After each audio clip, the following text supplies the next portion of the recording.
குளித்தலையில் ரமலான் கொண்டாட்டம்.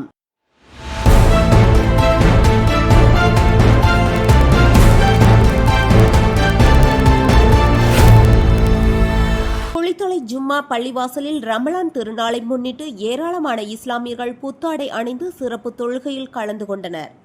தொழுகைக்கு பின் அனைவரும் ஒருவருக்கொருவர் ஆற தழுவி ரமலான் வாழ்த்துக்களை பரிமாறிக்கொண்டனர்.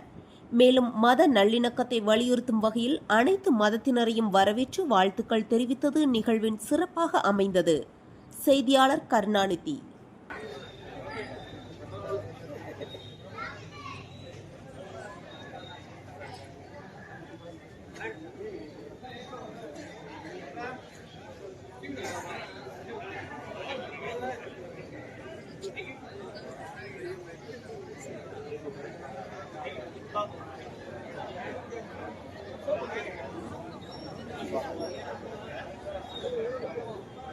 Yeah.